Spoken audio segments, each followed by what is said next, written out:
Imagine standing before a church door just 12 years old, weighed down by heavy garments beside a stranger twice your age chosen by your family to be your husband. Your heart might scream in protest, but no one listens. In medieval Europe, marriage was no romantic tale from the movies. It was a cold contract where emotions were cast aside and women, oh, they were mere commodities valued by land, prestige, or a few sheep. Would you dare live in a world where your heart had no voice? Marriages in the Middle Ages were a chessboard of politics and economics orchestrated by parents, lords, or even kings. From grand castles of nobles to humble peasant huts, every union served a greater purpose, forging alliances, expanding territories, or ensuring survival.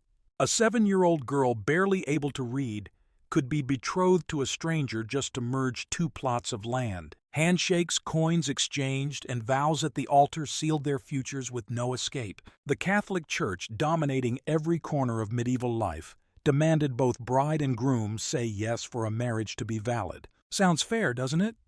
But the reality was a bitter jest. A 12-year-old girl at the altar might face beatings or threats if she hesitated. A 14-year-old boy, trembling with fear, had no right to refuse. Consent was a hollow word masking coercion. Families, communities, and laws stood firmly behind the contract. Not the people. For nobles, marriage redrew maps. Henry II of England wed Eleanor of Aquitaine not for love but to claim her vast lands, building a mighty empire. Ferdinand of Aragon and Isabella of Castile married to unite Spain, laying the foundation for a powerful nation. These were not affairs of the heart, but political gambits, where a signature could alter a kingdom's fate. For peasants it was simpler but no less harsh. A father might marry his daughter to a neighbor's son for an extra field or a few cows. Her feelings.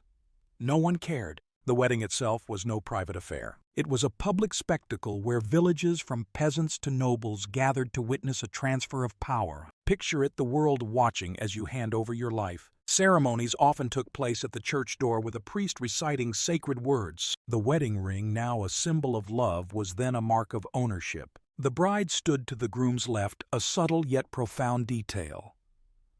She belonged to him like property passed from father to husband. The bride's veil, romantic today, was once a shield. In many arranged marriages, especially among nobles, the couple hadn't met. The veil hid her face until the vows were sealed. When the groom lifted it, if her appearance disappointed, it was too late. The contract was signed, no turning back. And here's a chilling detail.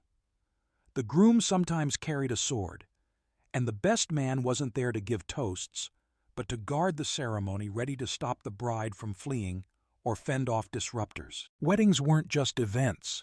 They could be battlegrounds. If the wedding felt harsh, brace yourself for the wedding night. It wasn't a private moment for lovers, but a performance for the world. In places like Iceland, 6 men had to witness the couple climb into bed to make the marriage legal. In Germany, villagers gathered outside banging drums and blowing horns to drown out the sounds within. The bedding ceremony turned intimacy into a public act with family friends, even priests, ensuring the couple fulfilled their duty. But the most horrifying custom was the virginity test. After the first night, the bedsheet was inspected for blood proof of the bride's purity. In some places, that sheet was displayed to the crowd, a symbol of family honor. No blood. The consequences could be devastating. The marriage annulled, the bride shamed, expelled from the village, or for nobles sent to a convent. A single bloodstain could decide a kingdom's fate as queens faced scrutiny over their honor, risking their children's inheritance. Now, are you ready for a detail that might make your skin crawl?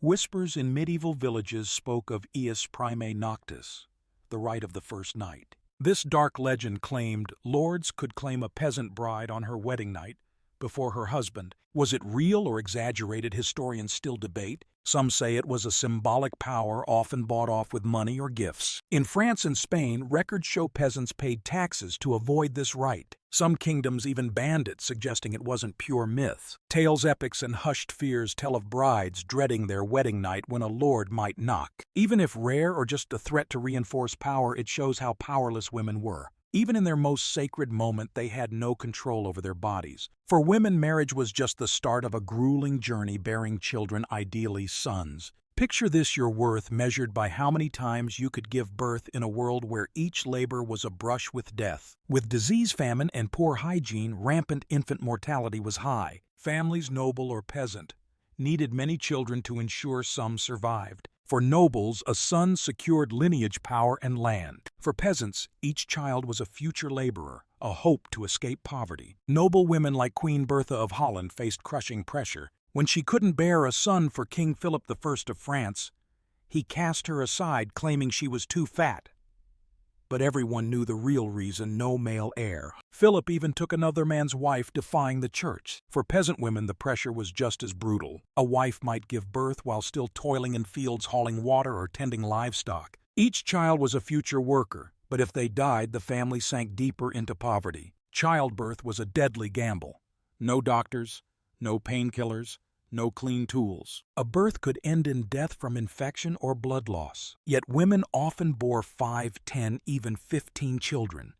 Each pregnancy a roll of the dice with their lives. The church, preaching marriage as a sacred sacrament, should have been a refuge. Instead, it was one of women's greatest oppressors. It enforced rigid rules controlling every aspect of married life, especially intimacy. Couples were forbidden from relations on Sundays, Thursdays, Fridays, during Lent or holy days. Women during menstruation, breastfeeding, or 40 days postpartum were off limits. Intimacy was only for procreation.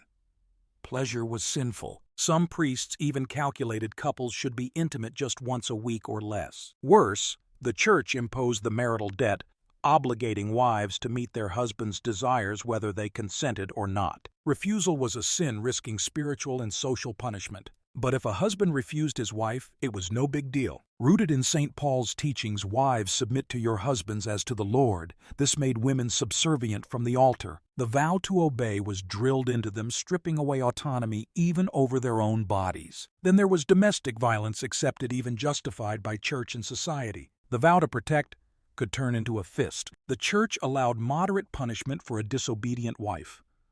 But moderate was undefined. A slap, a beating, or months of bruises.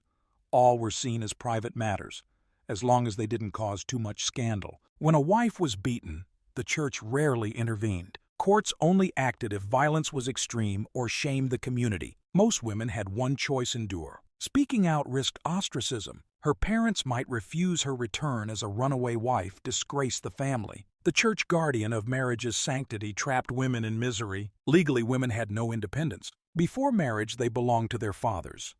After, to their husbands. A wife couldn't own property, travel freely, or make decisions without permission. Marriage was literally a transfer of ownership. The father handing his daughter to the groom wasn't romantic. It was a legal act, passing control from one man to another. Escape was a fantasy. Divorce as we know it didn't exist. The church saw marriage as eternal, only annullable in rare cases. If the couple was too young, not Christian, or had taken holy vows. Abuse, misery, or coercion weren't valid reasons. A wife fleeing her husband had nowhere to go. Her family might reject her. The community would mock her, and the church would force her back. In some German regions, a bizarre escape existed: divorce by combat. A couple could settle disputes in a public duel, the husband in a pit, one arm tied, the wife armed with a sack of stones. The winner could end the marriage. But these brutal spectacles, watched by crowds, rarely favored women, as men held physical and social power. Beyond violence and control, women faced relentless pressure to bear children. A wife's value hinged on her fertility, especially for sons. Nobles needed male heirs to secure power. Peasants needed hands to work. Childbirth was perilous: no sanitation, no medical care. Women bore child after child, each time risking death. Yet society demanded they continue, noble or peasant, their bodies a means to an end. Now consider how lucky we are today. Medieval marriage was a gilded cage dressed in sacred vows, but built to confine women under male church and communal control. Love was a luxury. Marriage a deal stained with blood and tears. Today, marriage is often about love, consent, and equality. Women are no longer property. They own assets, choose partners, and can say no. Divorce, though complex, is possible. Domestic violence, while still an issue, is widely condemned and addressed by law in many places. The church no longer dictates intimacy or enforces submission. Customs like virginity tests or Primae Noctis are relics of a grim past. Childbirth is safer thanks to medical advances, and women decide if and when to have children. We live in an era where hearts are heard and love is cherished, something medieval women could only dream of. Medieval marriage was a system of control, not love, reflecting a world where power, land, and lineage crushed human desires, especially women's. From forced vows to public rituals and oppressive church rules, women had no agency. Yet their resilience shines through. They lived, bore children, and survived a brutal world. Today's marriages built on love and respect show how far we've come. The past reminds us freedom isn't free. It was fought for step by step. So how would you have fought for your voice back then? Thankfully, we don't have to answer that, but this story might make us cherish what we have today.